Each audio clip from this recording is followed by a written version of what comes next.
नमस्कार मित्रों, आप सभी का आपके अपने चैनल वे टू मैथोलॉजी में भव्य स्वागत है। आज हम आपके लिए जो विषय लेके आए हैं बहुत ही महत्वपूर्ण है, दानम। दान अत्यंत महत्वपूर्ण शब्द है। दान का मतलब होता है हम किसी को उसकी मजबूरी में, उसकी लाचारी में, असहायता की स्थिति में उससे जो कुछ विलिंगली, वॉलंटरली, चाहे वो मांगे चाहे ना मांगे, उसको दे दें ताकि उसका दुख दर्द और उसकी भूख प्यास कुछ कम हो सके। वॉलंटरली, विलिंगली, और उसकी भूख प्यास पीड़ा को हरण करने के लिए जो चीज़ दे सकते हैं वही दान है। दान के लिए कम से कम 3 कंडीशन मोस्ट इम्पॉर्टेंट है। Number 1, there should be donor, दाता होना चाहिए। दूसरा, एक्सेप्टर, ग्राही होना चाहिए। और तीसरा, वो थिंग, वस्तु या कोई सर्विस जिसे हम दे रहे हैं। तो कम से कम 3 चीज़ चाहिए। आप लाख देना चाहें, अगर कोई लेना ही नहीं चाहेगा तो आप क्या देंगे? इसलिए अगर आपके दरवाजे पर कभी कोई व्यक्ति आता है कुछ मांगने के लिए, कभी ये भी सोच लीजिए कि केवल भिखारी नहीं, हो सकता है नारायण ही अपना भेष बदल के आपकी परीक्षा लेने के लिए आए हों कि चलो देखते हैं इनका दिमाग कैसा है, कैसे गरीबों के प्रति रखते हैं। विचार तो इतने ऊंचे ऊंचे हैं, लेकिन ये किस तरह से दरिद्र नारायण की मदद करते हैं, असहायों की किसे मदद करते हैं, क्योंकि परमात्मा सभी के दिल में वही परमात्मा बैठा हुआ है, इसलिए वो टेस्टिंग करता है। इसलिए जब भी कोई आए उसे परमात्मा का स्वरूप समझ करके, दरिद्र न समझें बल्कि दरिद्र नारायण समझ करके उसे खिलाएं पिलाएं, जो कुछ मदद कर सकें विलिंगली, वॉलंटरली, निष्काम भाव से करें और दिखावा ना करें। उसका वीडियोग्राफी की कोई ज़रूरत नहीं। एक को दे दिया तो पता लगा 4 गांव में गाते जा रहे हैं, मैंने उसको 100 रुपये दे दिया, सवेरे आया था, ऐसा कभी ना करें। जैसा कबीरदास जी कहते थे कि जो जल बाढ़े नाव में, घर में बाढ़े दाम, दोनों हाथ उलीचिए यही सज्जन को काम। अगर भगवान ने आपको, आपकी औकात अच्छी दी है, आपके पास है पैसा, आपके पास धन दौलत है, संपत्ति है, तो गरीबों को लुटाइए, दोनों हाथ से लुटाइए, दान करिए खुलेआम से। जैसे परमात्मा ने आपके ऊपर सब कुछ न्यौछावर कर दिया है, धन दौलत, दुकान, मकान, कार, बंगला, सब कुछ दे रखा है, आपको बढ़िया स्वास्थ्य दे रखा है, तो आप क्यों नहीं अपने नीचे वालों को, जब आपके ऊपर वाले ने आपको इस तरह संतुष्ट कर रखा है तो आपको भी अपने नीचे वालों को ऐसे ही संतुष्ट करना चाहिए। इसीलिए कबीरदास जी कहते हैं कि जब नाव में जिसमें आप सवारी कर रहे हैं, अगर उसमें जल बढ़ जाए, पानी आ जाए, तो उसको दोनों हाथ से उलझ देना चाहिए, नहीं तो नाव भारी होकर डूब जाएगी, आप डूब जाएंगे। इसी तरह से परिवार में अगर धन दौलत संपत्ति आ जाए तो गरीबों की मदद में लगा देना चाहिए, यही सज्जनों के काम है। कबीरदास जी परम संत थे, निर्गुणी थे, यही सब ऐसी ऐसी चीज़ें सिखा के गए हैं। और वो ये भी कहते थे, जैसा आप जानते हैं, परोपकारी जो आदमी होता है वही दान कर सकता है। दान हर किसी के पास की बात नहीं है। जो कंजूस होगा, मक्खी चूस होगा, माइजर होगा, कभी नहीं देगा। 8 आना भिखारी के कटोरे में डालते हैं और उसमें से 5 का सिक्का निकाल लेते हैं, और इसलिए भिखारी नहीं बोल पाता क्योंकि वो अंधा है। ऐसा ना करें, ऐसा ना करें, उसके साथ मजाक ना करें, महापाप के भागी होंगे। इसलिए परोपकारी की संगत, और जितना दान धर्म कर सके। और जैसा हम लोग देखते हैं परोपकारी प्रकृति होती है, वृक्ष तमाम सारे फल लगते हैं, लेकिन क्या कभी वृक्ष अपना फल स्वयं खाता है? नहीं।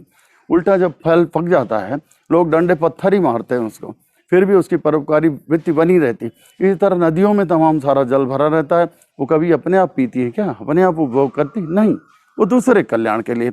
जैसा कबीरदास जी लिखते हैं, वृक्ष कबो न फल भखे, नदी न संचय नीर, परमार्थ के कारण साधुन दरा शरीर। साधु तो इसलिए बने ही हैं कि केवल और केवल परमार्थ साधते हैं, लोगों की सेवा करते हैं, लोगों के मन में जाते हैं और उनके दुख तकलीफ जिस हालत तक हो सके उतनी दूर करते हैं।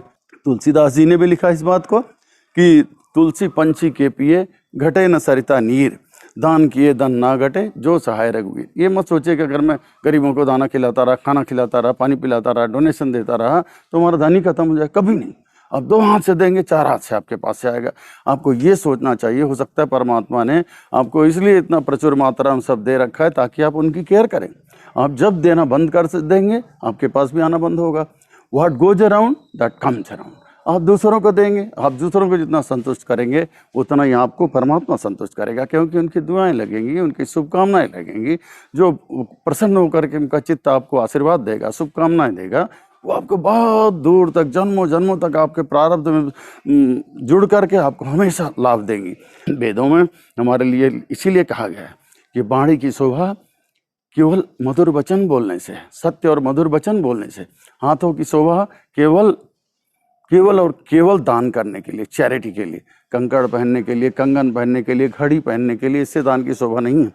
ठीक उक्ति है, उसमें सीधे सीधे लिखा गया है, हस्तस्य भूषणम दानम सत्यम कंठस्य भूषणम श्रोतस्य भूषणम शास्त्रम भूषणम किम प्रयोजनम। अर्थात हाथ का आभूषण केवल और केवल दान है, चैरिटी, और सत्य कंठ का आभूषण है, गले का आभूषण क्या है, सत्य, सदा सत्यवादी होना, और कान वेद शास्त्रों के सुनने के लिए बने हैं, ना कि उसमें कुंडल और तमाम चीज़ें पहनने के लिए, गहने के लिए। बताइए अन्य गहनों का क्या प्रयोजन है। अर्थात जिसके पास ये तीनों चीज़ें हो गई वो स्वयं ही आभूषित है, बिना आभूषण के ही चमकता रहेगा। लोग कहेंगे देखो परोपकारी जा रहा है, संत जा रहा है, क्या अच्छी मनोवृत्ति वाला व्यक्ति है।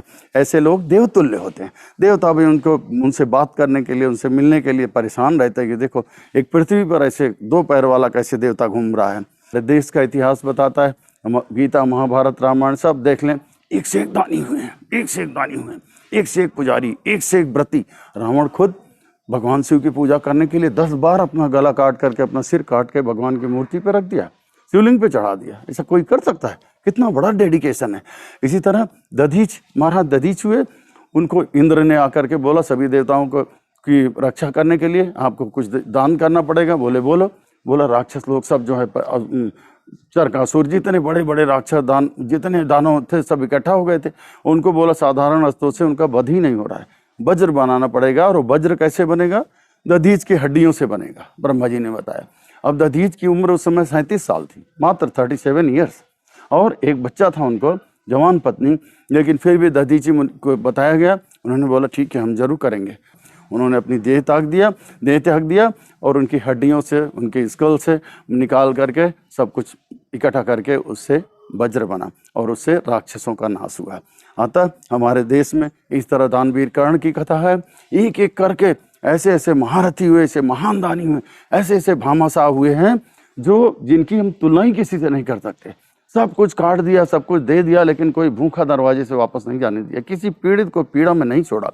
इसलिए जब भी किसी को हम लोग देखें पीड़ा में, पतन में, कष्ट में, तकलीफ में, मुसीबत में, जो कुछ हमारे पास विधाता ने दिया उससे उसकी मदद कर दो। तो रोटी खिला दो, पानी पिला दो, कुछ पैसे दे दो, घर तक पहुंचा दो, कुछ कर दो, दवाई दरमद करा दो अगर बीमार है। बिना शकल देखे कि मेरी जात क्या है, मेरे धर्म का है, मेरे वर्ण का है, मेरे गाँव का है, मेरी भाषा का, ऐसा कुछ नहीं। सिर्फ और सिर्फ आप ये समझें कि वो केवल और केवल असहाय है और हमें उसकी सहायता करनी है। और दान हमेशा दान पात्र को ही देख कर दें। जैसे मान लीजिए कोई शराबी कबाबी आकर के, आप जानते नहीं, दूर से कोई आया और आपसे मदद मांग लिया कि बाबूजी मेरी मदद करिए। आपने 10, 20, 50 रुपये उसको दे दिया, 10, 20, 50 रुपये उसको दे दिया, और वो ले जा करके शाम को आपने देखा या कोई बताया कि अरे भैया उसको तो आपने भिक्षा दिया था, वो दारू की लाइन में खड़ा था, दारू पी रहा है। और दारू ही नहीं पिया बल्कि दारू पीने के बाद उसने एक चाकू भी खरीदा और जाके किसी का मर्डर भी कर दिया। अब आप कि वो 10, 20, 50 रुपए जो आपने दिया था, आप भी मर्डर के भाग में पापी हो गए, क्योंकि अंततोगत्वा उस पैसे की कहाँ गई स्रोत? दारू खरीदा, दारू से उसको नशा आया, नशे के बाद चाकू खरीद करके उसको मार दिया। तो आप उसके दारू की वृत्ति में भी गए, आप उसके मर्डर के केस में भी गए। तो दोनों तरह से आपको पाप हुआ। यद्यपि जमीन का कानून आपको नहीं पकड़ेगा, लेकिन ऊपर वाले का विधाता कानून जरूर, क्योंकि आपने कुपात्र को दान दिया। इसलिए कुपात्र और सुपात्र का जरूर ध्यान रखें। दान देना तो बहुत जरूरी है, उससे भी ज़्यादा जरूरी है सुपात्र को देखना। कुछ दान ऐसे होते हैं जो आपको पात्रता देखने की ज़रूरत नहीं है, उसे आप एडवांस किसी को भी दे सकते हैं। जैसे उसमें पहला दान है अन्न का दान। जैसे किसी को भूखा प्यासा देखिए, चाहे चोर हो, बदमाश हो, कोई भी हो, शरीफ हो, सज्जन हो, जैसा भी, आप जाने अनजाने मांग रहा है कि बाबूजी भूख लगी, उसको आप दे दीजिए। कुछ भी हो, उसका कोई वो नहीं है कि आपने गलत दे दिया, गलत आदमी को दे दिया। ठीक है, उसको भूख लगी थी, प्यास लगी थी, आपने एक बोतल पानी खरीद के दे दिया, कुछ भोजन दे दिया, फल दे दिया, चलो ठीक है, ये हो गया। ये बहुत ही अर्थपूर्ण दान है। और भूख को मानते हुए कि चलो ब्रह्म प्यासा है, ब्रह्म भूखा है, ब्रह्म स्वरूप है जो आया, वो भी, हम भी ब्रह्म स्वरूप है, हर प्राणी ब्रह्म स्वरूप। तो ब्रह्म को भूखा और प्यासा कैसे देख सकते हैं? इसलिए आपने दे दिया, उसमें कुपात्रता सुपात्रता का कोई चक्कर नहीं है। औषधि का दान। औषधि का दान, यदि किसी को आप बीमार देखते हैं, अजार देते हैं, लाचार देखते हैं, उसको औषध दवाइयों की व्यवस्था कर दीजिए। चाहे खुद ला करके उनको दे दीजिए, खिला दीजिए, या कोई गिर गया है, चोट लगी, उसको पट्टी बंधवा दीजिए, इंजेक्शन करा दीजिए, उसके घर में छोड़ दीजिए, इस तरह से उसको कवरेज दीजिए। तो दूसरा दान हो, पहला अन्न का दान, दूसरा औषधि का, और तीसरा शिक्षा का दान। शिक्षा आप किसी को भी दे सकते हैं, चाहे पात्र हो चाहे कुपात्र हो, चाहे जात का हो, बिरादरी का हो, किसी जात धर्म वेश का किसी का भी हो, ये तीनों जान शिक्षा भी आप किसी को अच्छी एडवाइस दे सकते हैं, अच्छी तरह कोई सब्जेक्ट मैटर पे भी बता सकते हैं, जितना उसको गाइड कर सकें आप गाइड करेंगे उस वो जन्मों जन्मों तक याद करेगा कि हमको कोई गाइड किया था, अच्छे रास्ते बताया था, इसको ऐसे कर लो, इस थियरम को ऐसे करो, उसको ऐसे करो, ऐसे सॉल्व करो। ये मैनेजमेंट के गुण हैं। मतलब तो शिक्षा और औषधि अन्न, इन तीन चीज़ों में पात्रता कुपात्रता आपको देखने की जरूरत नहीं, जो मांगे उसको दे दीजिए। तीन तरह के दान इस तरह के आ रहे हैं जहाँ बिना सुपात्रता कन्फर्म किए यदि आप देते हैं तो आपको महापाप लगेगा। जैसे पहला दान है संपत्ति का दान। संपत्ति का दान मतलब जर जेवर, जमीन, मकान, दुकान, गाड़ी, ऐसी संपत्ति का दान अगर किसी को दे रहे हैं, किसी को, चाहे आपका रिश्तेदार हो, किसी अन्य को, अगर इसका दान दे रहे हैं, कुपात्र के हाथ में चली जाएगी तो कितने मंगलवार रुकेगी, वो उसको बेच खाएगा, उसको जुए में खेल जाएगा, उसको बेच देगा, उसको तकलीफ नहीं, क्योंकि उसका अटैचमेंट उससे नहीं, उसने अपनी ज़िंदगी की गाढ़ी कमाई का एक पैसा उसमें नहीं लगाया उस मकान दुकान परिवार में लगाने के लिए, इसलिए उसको कोई दर्द नहीं होगा, दांव पे लगा के खेल जाएगा और एक दिन उसको गंवा दे बैठेगा। यदि सुपात्र को गई तो आप हमेशा फलित रहेंगे, हमेशा आपको महापुण्य होगा और आप हमेशा अपने किए गए डिसीजन पर हमेशा हमेशा खुश रहेंगे और आपको कोई पश्चाताप नहीं होगा। और दूसरा है कन्या का दान। कन्या का दान, जब आप अपनी कन्या को विवाह में कहीं किसी को पाणी ग्रहण के लिए देते हैं और वो आपको 100 बार 1000 बार जितनी बार हो सके आपको देखना चाहिए। जिस लड़के को जिस लड़की को आपने चुना है उसे खूब अच्छी तरह से देख लें, परख लें, समझ लें। कोई नशेड़ी ना हो, भंगेड़ी ना हो, जुआड़ी ना हो, उसके संस्कार बहुत अच्छे हों, ऐसा देखें। और उसकी संपत्ति जो है, उसके चारों तरफ की जितनी धन दौलत संपत्ति है, आपकी धन दौलत संपत्ति से थोड़ा ज़्यादा ही होनी चाहिए। ना ज़्यादा हो तो कम से कम बराबर तो जरूर होना चाहिए, क्योंकि कन्या को अपने से ऊपर के कुल में दिया जाता है, यानी जिसकी हैसियत आपसे थोड़ा सा ज़्यादा हो। तो ऐसा करेंगे तो उसको बेचारी को एडजस्टमेंट में कोई तकलीफ नहीं है। यद्यपि ये प्रकृति का नियम है, कितने राजा रंक बन जाते हैं, कितने रंक राजा बन जाते हैं, किसी ने किसी का भाग्य नहीं देखा है। फरत कपालम न तो भूपालम न तो चूड़ामणि, जिसके भाग्य में जो लिखा होगा वही होगा। लेकिन एज ए माता पिता, एज ए गार्जियन, आप किसी कन्या को अगर दे रहे हैं पाणी ग्रहण में, कन्यादान में दे रहे हैं, तो आपको ये चीज़ अवश्य अपने तौर पर तो सुनिश्चित करना ही पड़ेगा, नहीं तो जन्म भर वो कन्या रोएगी और आपको भी श्राप मिलेगा। और जो तीसरा दान है गाय का दान, गौदान। गाय का दान सबसे महत्वपूर्ण दान है। कन्यादान से बड़ा कोई दान नहीं है। कन्यादान के बाद आता है गाय का दान। गाय का दान, गौ माता का दान। गौ माता का दान जो देता है महाप्रतापी महापुण्यवान माना जाता है। गाय जहाँ जाती हैं उनके दूध से, गोबर से और उनके जो आवाज़ होती उससे दूर दूर तक के सभी कीटाणु मर जाते हैं। तो और उनके जो गोवंश होते हैं वो भी खेती बाड़ी में काम आते हैं, या बछड़ी हुई तो वो भी गाय बन जाती। नचिकेता हुए बहुत बड़े ऋषि, उन्होंने क्या किया, वो रोजाना 1 लाख गाय दान किया करते थे, रोज दान करते थे। एक दिन क्या हुआ, जिसको दान किया वो लेके जा नहीं पाया और गायें रंबाते रंबाते, जैसा उनके पास और जितने 1,50,000 गायें थी उन्हीं के पीछे आकर के उनमें से एक गाय चली आई इधर। अब जिसको दान किया था वो ऋषि जो थे पहचान गए थे उस गाय को। वो आए, देखे, बोला ये गाय तो हमारी कम है, इसमें ये गाय कहाँ गई, वो तो इधर है। बोला महाराज वो तो किसी और को दान दे दिया। बोला ये तो आपने महापाप किया। उन्होंने श्राप दे दिया उनको। 1 लाख गाय रोज दान देते थे और एक गाय की मिस्टेक इधर से, उन्होंने बोला महाराज 1 के बजाय 10 ले लो आप। बोला नहीं, श्राप दे दिया, जा तू गिरगिट हो जा। ऐसे ऐसे तू रंग बदलता है, मेरी चीज़ उसको दे रहा है, उसकी जब जो चीज़ दान में दे दिया वो मेरी हो गई, क्यों तूने दोबारा दान किया, तेरे अधिकार क्षेत्र के बाहर हो गई। इसलिए 3 चीज़ों का दान सुपात्र देख करके करें। गाय अगर कहीं कसाई के हाथ में चली गई, उस व्यक्ति के पास चली गई जो यहाँ से आपको बोल दिया लालन पालन करेंगे और ले जा करके उसका गला काट के खा गया, पाप किसको लगेगा, आपको लगेगा। आपने क्यों दिया कुपात्र को। इसलिए गाय के दान में बहुत होशियार रहना है। सुपात्र को दें, केवल और केवल सुपात्र को, जो गौ माता का पेट भर सके, उनकी सेवा कर सके। और 2 चीज़ संसार में ऐसी में जिनका दान कभी न करें। 2 चीज़ें ऐसी हैं जिनका दान कभी न करें। वो क्या चीज़ें? सड़ा गला आइटम, जो चीज़ लाइफ एक्सपायर्ड हो गई हो, 2 दिन 3 दिन, पता लगा कोई लोग बोलते हैं अरे फेंकना है, कुत्ते को डालना, इससे अच्छा भिखारी आया उसको डाल दे। अरे क्या हो गया भाई, उस भिखारी की भी तो कोई आत्मा है, उसकी भी कोई चॉइस है। दरिद्र मत सोचो, दरिद्र नारायण समझो, नारायण आपके घर के सामने जा रहे हैं। अब 2 दिन की पुरानी रोटी जिसको कुत्ता भी नहीं ठीक से खाएगा, गाय भी उधर उधर कर देगी, उसको तुम उसे दे रहे हो। तो सड़ा गला भोजन, फटे पुराने कपड़े, ये लत्ते, ये सब कभी भी उसको ना दें। और दूसरा, पहला एक सड़ा गला राशन पानी, अन्नदान, ये सब कुछ ना करें, खराब पानी प्रदूषित ना दें। और दूसरी चीज़ जो कभी नहीं देना चाहिए वो लाइफ एक्सपायर्ड मेडिसिन। किसी को ऐसा नहीं कि पत्ते पे लाइफ एक्सपायर हो गई इस चिप पे और आप जानबूझ के उसको दे रहे हैं, तो आप पाप के भागी हो गए। उसकी जो रिएक्शन हो जाएगी, जो हो जाएगी, हो सकता है वो बंदा मर जाए जिसको आप दे रहे हैं, तो उसके लिए अनिष्टकारी हो गए। और इन 2 चीज़ों से, जो लाइफ एक्सपायर सड़ा गला आइटम देगा, फटा पुराना, या इनको देगा, वो बिल्कुल ही अनिष्टकारी होगा, आपके लिए महापाप का भाग करा देगा।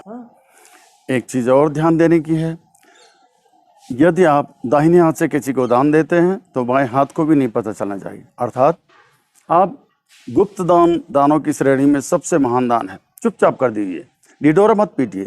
जितना डिडोरा पीटते हैं दान की महत्ता बढ़ जाती है, आपको कुछ नहीं मिलता है। तो पब्लिसिटी के लिए मत करिए। लोग क्या करते हैं, 10 गरीबों को खाना खिला दिया, वीडियोग्राफी कर लिया और हर चैनल पर डाल रहे हैं, देखो गरीबों को हम कंबल बांट रहे हैं, कर रहे हैं। ये क्या है? एक पंखा मंदिर में दान दे दिया, उसकी सब पंखड़ियों पे नाम, पिता का नाम, गांव, मोहल्ला, सराय सब लिख दिया आपने। क्या है? चैरिटी नहीं चाहिए, नो चैरिटी। इस तरह की चैरिटी जो पब्लिसिटी के लिए हो, नहीं करनी चाहिए। अतः ये घोर पाप में आता है। आप ढिढोरा न पीटें, जो करें शांत भाव से करें, निष्काम भाव से करें, और किसी से कोई चीज़ उसकी अपेक्षा न करें कि मैं इतने लोगों को खिला रहा हूँ तो कोई और आकर के, मेयर आकर के, यहाँ के MP MLA आके मुझे भी 1 लाख 2 लाख देगा, ऐसा कभी न सोचें। केवल वन साइडेड ट्रैफिक, सिर्फ और सिर्फ मदद करना है आपको, ढिढोरा बिल्कुल नहीं पीटना है। जैसे भगवान आशुतोष देते हैं, आशुतोष जी को क्या करते हैं, आशुतोष तुम उधरदानी आरती हनुदीन जानी। मतलब जैसे भोले बाबा इतने उधरदानी हैं, अगर भस्मासुर उनसे कहता है कि ऐसा मुझे नृत्य सिखा दो कि जिसके सिर पर मैं हाथ रख दूं वो जल जाए, उसको वो भी सिखा देते हैं अपनी जान की परवाह किए बिना, क्योंकि आशुतोष जी उधरदानी है। बिना सोचे समझे क्या हानि होगी, क्या नुकसान, जो मांगा तो ले जा, कर्ण की तरह ले जा, जैसा चाहिए। तो ऐसे दानवीर भामाशाह न बने, रीजनेबलनेस देख करके, एग्जामिन करके तब बनाएं। अंत में आज का जो टॉपिक है उसे मैं यहीं विराम देता हूँ, कलयुग के महामंत्रों के साथ। हरे राम राम राम हरे हरे, हरे कृष्णा कृष्णा कृष्णा हरे। नमस्कार।